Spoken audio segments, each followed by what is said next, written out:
I'm Mixer Giant and going to be upgrading C-list superheroes to fit into more other forms of media. He's just going to be saying how you can do them good in other forms of media, how you can make this canon into the comic books, and you also upgrading the rogues galleries. You would need to make it that Shining Knight and Vigilante usually work together because of them both being a part of the Seven Soldiers of Victory and because of them both being superheroes from another point in time. Just need to make it that the original Shining Knight is a mentor to the second version of the Shining Knight, and the first Vigilante usually works together with the second Vigilante who usually works together with the Teen Titans. You just need to keep his original personality in the comic books, and with him usually working together with the Teen Titans since he did debut in their comic books, and him also going up against Batman because of him killing supervillains, and he is good because of him being the uncle of Danny Chase, a member of the Teen Titans. You making his costume the same as how it is in the Peacemaker cell, but with the third Vigilante, you making it that he usually fights against Green Arrow because of him killing supervillains, and you keeping that Vigilante the same as how he is in the comics with his costume and him being a metahuman. And the original Vigilante would not approve of the other Vigilantes killing people, him only working together with them and to get them to stop killing people. And the third Vigilante would be best friends with Peacemaker and have the same personality as we saw in the Peacemaker cell. We would usually work together with Peacemaker, but all the Vigilantes and Shining Knights would usually work together with the Justice Society. And they would also work together with Wild Eye because of both of them being non-powered violent Vigilantes. They both have something to do with the Suicide Squad. And they did both appear on the Arrow show crossing over with Green Arrow. So they are kind of similar to each other, and it would be good them being more original if they did work together and that being their thing. They could even help the other superheroes fight the C-list and non-powered supervillains in their rogues galleries, like Humpty Dumpty and Jane Doe. Death Rider and Durabug could also be in the rogues gallery, and Junkyard Dog and Mad Dog could even be the arch nemesis since they're similar to them.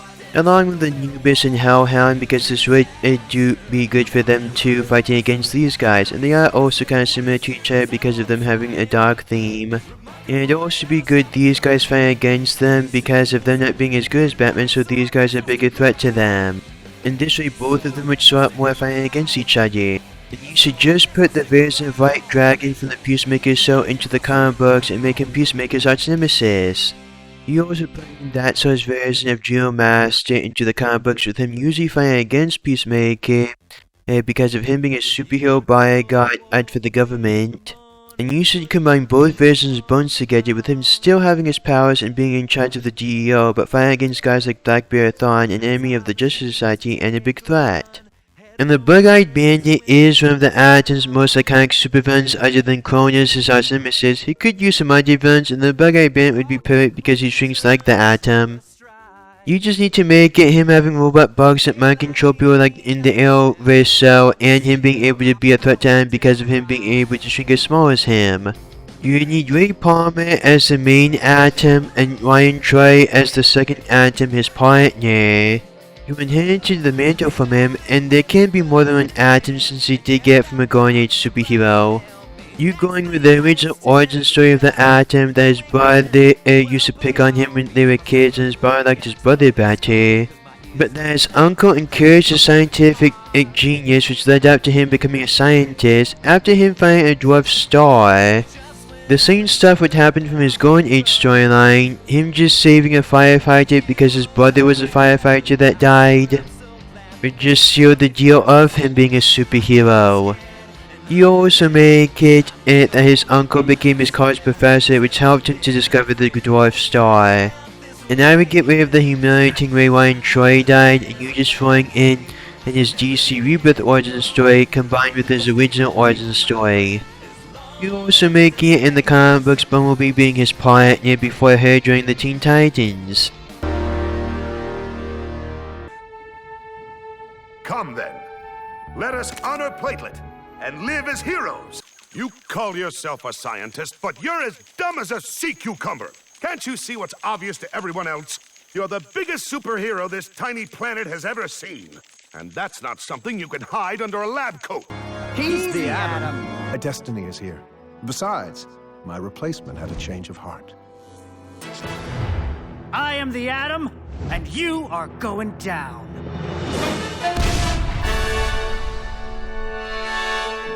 Once a superhero, always a superhero. With Ray Palmer, you should keep him with his original costume. With Ryan Choi, he should have the same costume but with darker colors like Wally West with the Flash.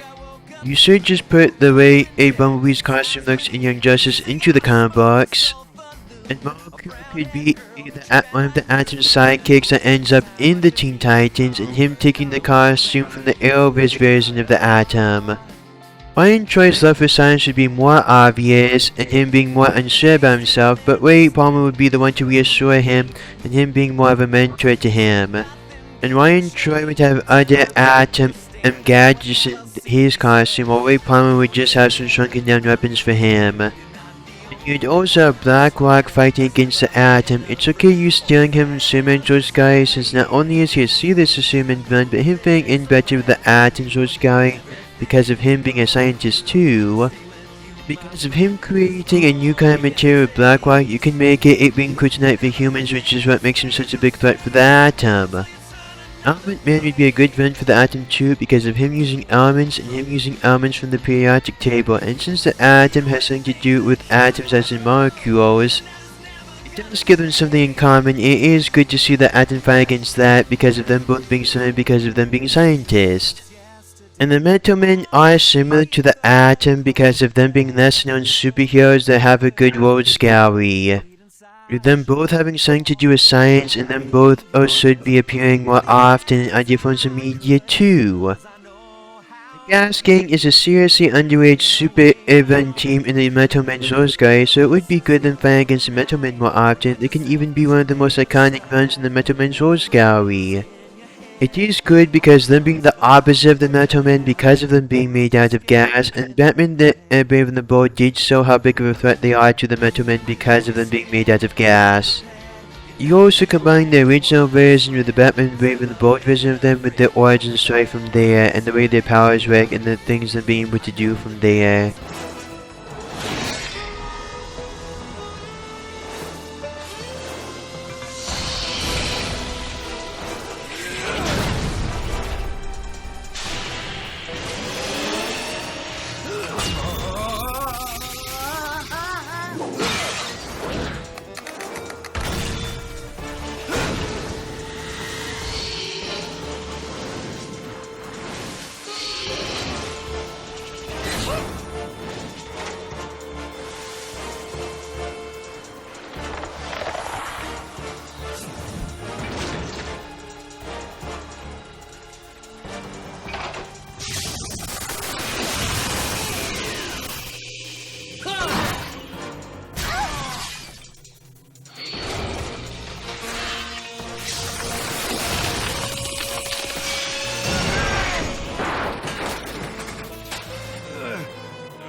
Guess the combined power of the Gas Gang is stronger than that of you and the Metal Men.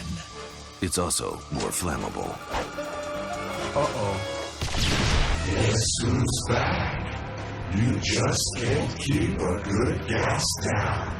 And look what we can do now. Everything we pass becomes gas. Next stop, everywhere. You have to stop that cloud, Batman.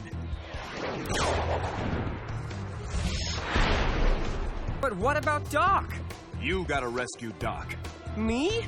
But I can't. I'm all melted. Body's wrecked. But mine isn't. Use my body, Tin. I'll give you a hand, Tin. With your head.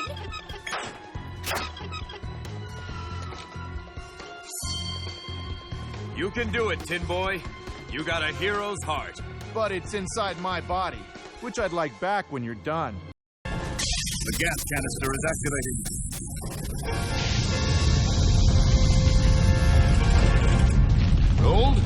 me, Tin. The body's just a loner.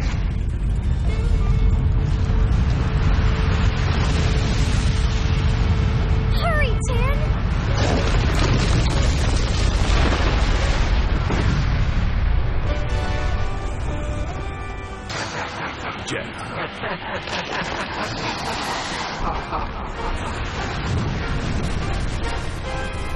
The Cloud, the plane, and Batman.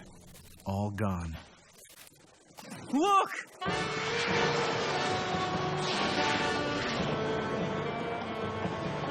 Got a nice shine going there, Tin. Doc, add a little brass to your undercoat? No, I'm still all tin. I may not be the strongest metal, but I finally feel like part of the team. It's not the body, it's the head on the body wherein true heroism lies. You're all precious metals to me.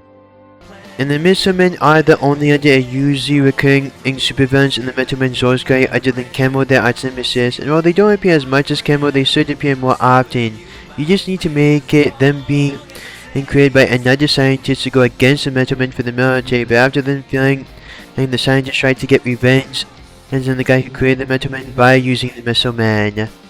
Him basing them off of a Golden Age superhero, and the reason why they call it the Missile Men is because of them being made out of missiles, so them being able to blow themselves up, and they would be a good threat to the Metal Men because of them being a team of robots as done by a scientist like the Metal Man. You also having that giant robot villain as another one of their giant monster villains in the Metal Man source guide. You also throwing in the dinosaur one for that at 2. And the Centaur one to make it more original with them. And the Manta Ray so it not getting stale. Then for the robot supervillain that Will Magnus stated, you just need to make it that the Metal Man created Will Magnus, the creator of the Metal Man, and a robot girlfriend because they thought he was lonely and that he could use a girlfriend, but then she got an unhealthy obsession over him. And Mike told him to fall in love with her after him finding out that she was a robot, and also tried to get rid of the Metal Man, but then Will Magnus managed to save the Metal Man and to get rid of her because of him caring about the Metal Man and him not really needing a girlfriend because of him already caring about the Metal Man. But the girl robot would survive it, then she would try to do the Metal Woman to prove themselves better than the Metal Man and to get rid of the Metal Man. They would try to get Platinum to join them because of her being a Metal Woman, but then she wouldn't join them, and because of her is why the Metal Man would be able to defeat them. You know, so make it that this is where they got Copper from, and that's why her dating Tin afterwards. Because the robot girlfriend created the Metal Woman based on the Metal Man, and since Platinum was already a Metal Woman, her need to replace it with some other Metal Woman, so that's why her making some extra Metal Woman. It'd also be part of the robot girlfriend of Will Magnus' plan for Copper to fall in love with Tim, and so Tim would fall in love with Copper and lure the Metal Man into a trap so them being able to destroy the Metal Man. But Copper would actually fall in love with Tim, which would help her going against the robot girlfriend of Will Magnus, and then she would help out to defeat the Metal Woman and actually fall in love with Tin. The Earth 27 version of the Metal Man with the version of the Metal Man from Batman the Brave and the Bold. And since Copper wasn't based on anyone, she wasn't as mind controlled as the other Metal Woman, and her being able to find out that the robot girlfriend that created her was evil, so her going against her and her joining the Metal Man. It also being good and her dating Tin afterward, it's because of her being able to bond with Platinum over being Metal Woman in the Metal Man. And her dating Tin because of them both being softer metals, and the reason why the robot girlfriend went with Copper was because it was one of the only metals that Will Magnus didn't already do for the Metal Man. And so it being original and yet having the advantage over the Metal Man, and for her to be able to do different things than the Metal Man, so them being able to go against the Metal Man. And it also being because of Copper why the Metal Men were able to defeat the Metal Woman. And Copper would be the team's medic, and scientist, so her being able to fix up the Metal Men with Will Magnus and being able to heal other humans that would get hurt in the battle doing it. And she would be the strong and independent woman in the Metal Men, while Platinum would be the kind and caring woman in the Metal Men. Copper would also be more unsure of herself, but Platinum would help it to see it being good her being a Metal Man. Copper would also get Tin to be more fun-loving.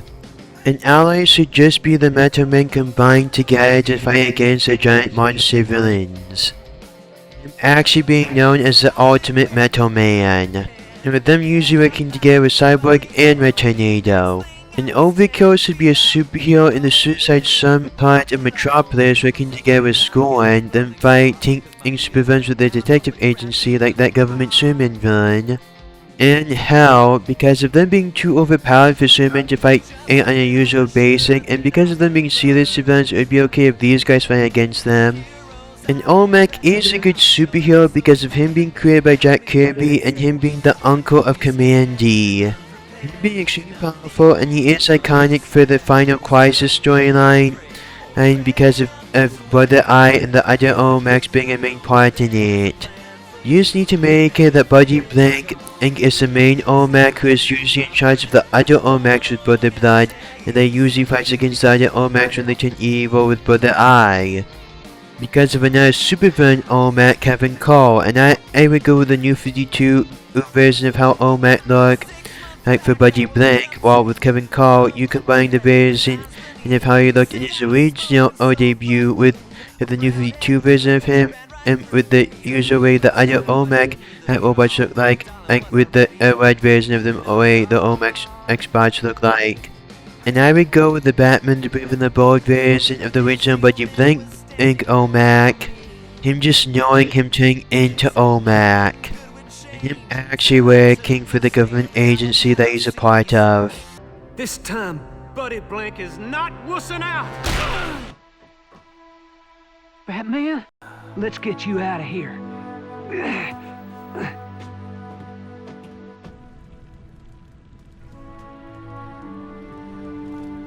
Okay, buddy? I feel amazing. This nobody just took on a supervillain. Well, I bet that creep knows better than to mess with us again. And I would combine the version of Brother Eye from the Lego Batman Family Madness movie with the Batman the Brave and Bold version of Brother Eye. And you just need to borrow some of Superman's friends for the overpowered Rose Guard that we need to fight against, like Hell, the other Doomsdays and Rose Guard, Reeds of Superman, and Doomslayer, the hyper-evolved version of Doomsday. And the Galactic Arm that Lex Luthor created, because you need a seriously overpowered Rose Guard for this seriously overpowered superhero to fight against for it being a threat to him. And Adam Strange is a human who lives on an alien planet, because back at his home planet he's a nothing but unland, and him being a celebrity. Plus also, not only is he the hero of the universe, but him also falling in love there, and him having a daughter with his wife there, so that's why him staying on Rand. Not just because of Rand being advanced, but also because of him being a hero there. This showing that home is where the heart is, and it's also good at it flipping the genre on his head, because it's actually original that a human going to an alien planet and him making a home of an alien planet. Plus it also feels like the human is the alien one here, and it is also good him seeing the awesomeness of the alien planet. It also shows how two species could be so similar to each other, and it's also good him being the goodness of being a human on Terran. And frankly, him doing the Star-Lord thing better than Star-Lord, because not only did he do it before Star-Lord, but he's also actually good at being a superhero.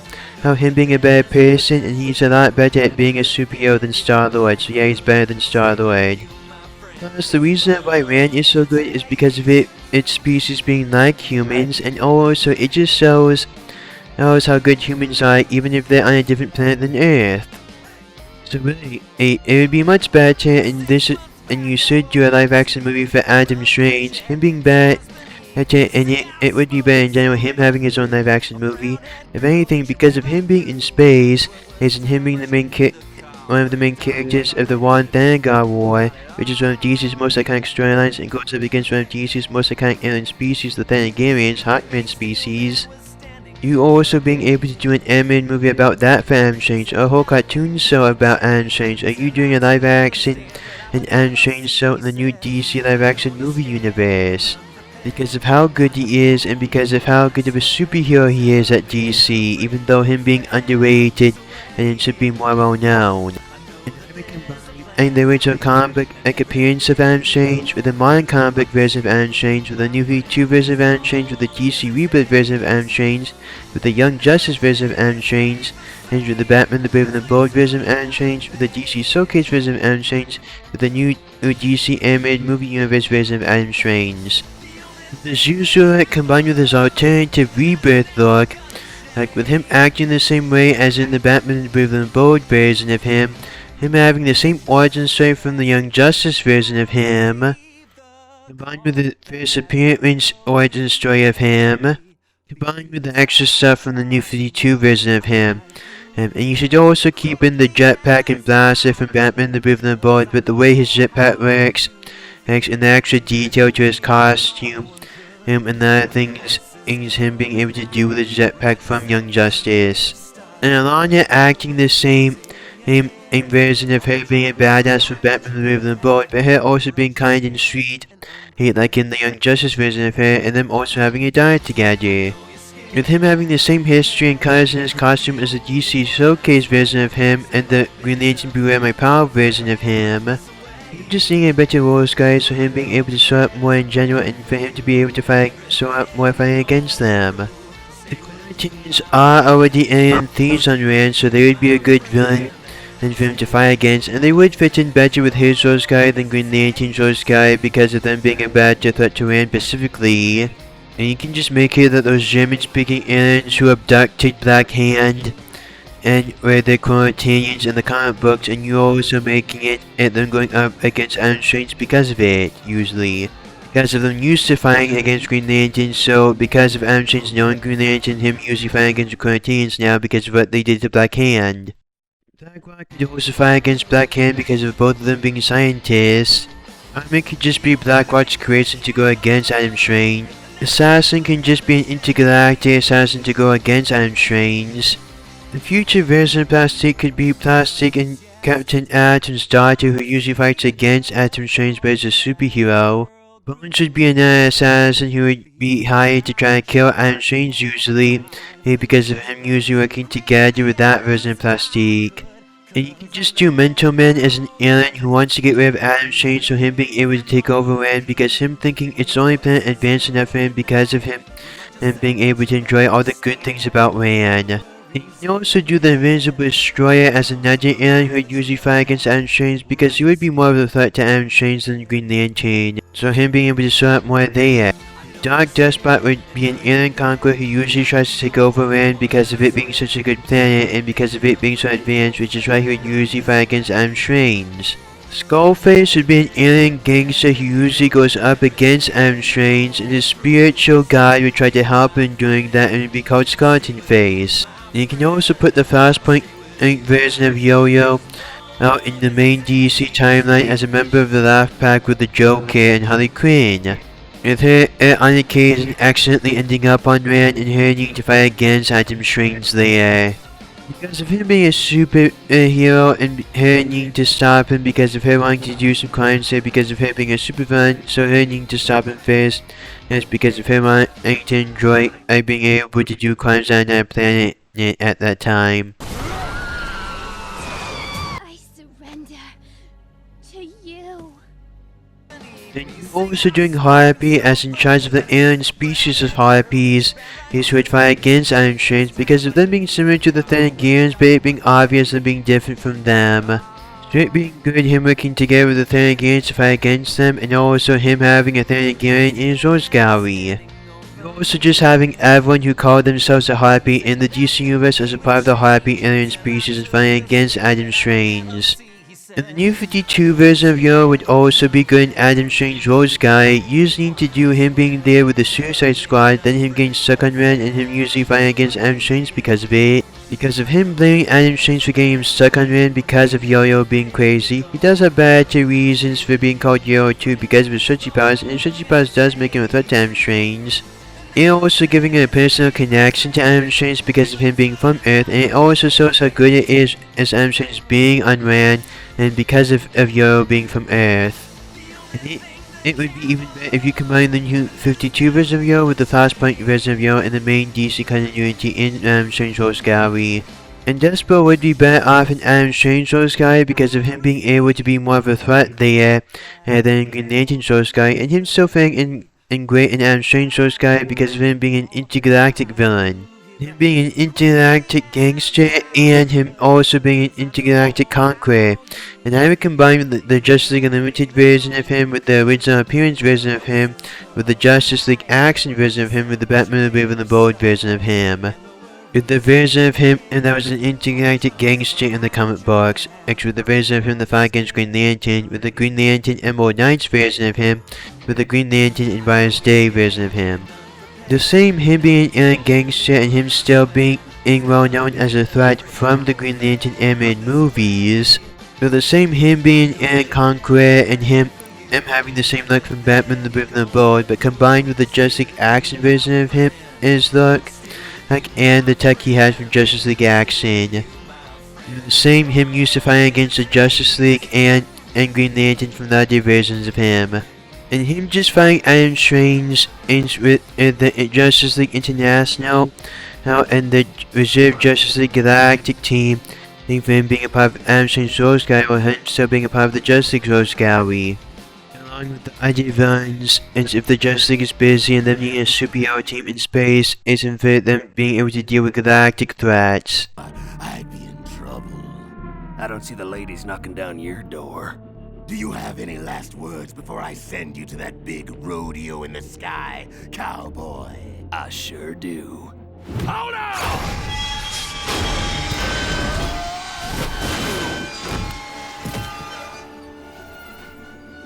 It's the end of the line for you. Thanks for all your help, Gabby. Well, you're welcome. But I can't take all the credit.